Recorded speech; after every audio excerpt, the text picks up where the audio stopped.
I'm Keith Peters with the Palo Alto Weekly. With me is Will Chisholm, a junior forward on the Menlo School soccer team. Last week he played in two very important West Bay Athletic League soccer matches.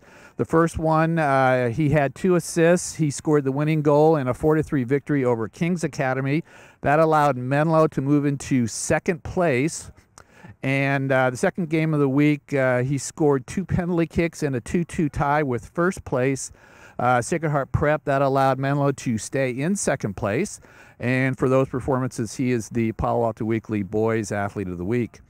The week started out, King's Academy is always a tough team. They kept you out of CCS last year, so it was very important to beat them. You guys had a 4-0 lead. You had 2 assists early. You scored the 4th goal. They came back, almost stole it from you. Were you guys a little bit nervous in that one? You know, I'm just here so I won't get fined. But seriously, yeah, it was a little bit nerve-wracking towards the end. We were hanging on a little bit, but I think that the team came together and we did well to hold on to the lead we had.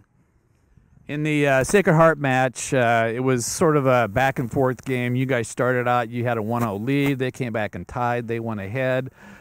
You came back and tied it at the end. You scored both penalty kicks. People probably think that a penalty kick is easy because no one's guarding you, and it's sort of like a free throw in basketball. You're pretty close to the cage. How difficult is a penalty kick, though? When there's that much pressure, it's a lot harder. And taking 2 in a game also makes it harder. But I think that as long as you just keep your cool, then you should be able to finish them. When you go into a penalty kick, you already have an idea of where you're going to kick it. Yeah, usually. Very few things change it. Unless the goalie's in a pretty bad position, I would not change what I thought. Like even before walking up to the ball, I already know where I'm going. Was it more disappointing to not come away with a victory or to gain a tie against Sacred Heart? You know, I think that not coming away with the victory was pretty disheartening, but, you know, we played a good game. We were the first ones to take points off them this year in league, and I think we can be okay with that game. You still have a pretty young team. You're one of 10 juniors on the squad. You have 7 seniors, I believe. Is this a team for now or a team for the future? I think we're a good team now and going forward. I think we have a good chance at making a CCS run this year and a good one again next year. What do you like about this year's team? You know, I think that we play with a lot of heart. I have a great squad around me setting me up and that I can set up too, which is big for me.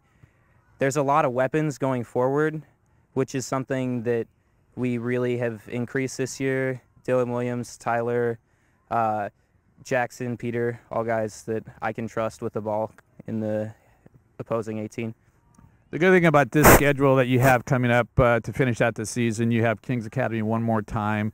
If you beat them, obviously that'll keep them in 3rd place. Sacred Heart Prep still has to play King's Academy. And I guess the overriding goal is to get back to CCS. Yeah, you know, I think at this point we have that in our hands. We can't really get first unless Sacred Heart slips up, but we're going to play the best soccer we can regardless of how other teams are playing. Good luck the rest of the way. Congratulations. Thank you.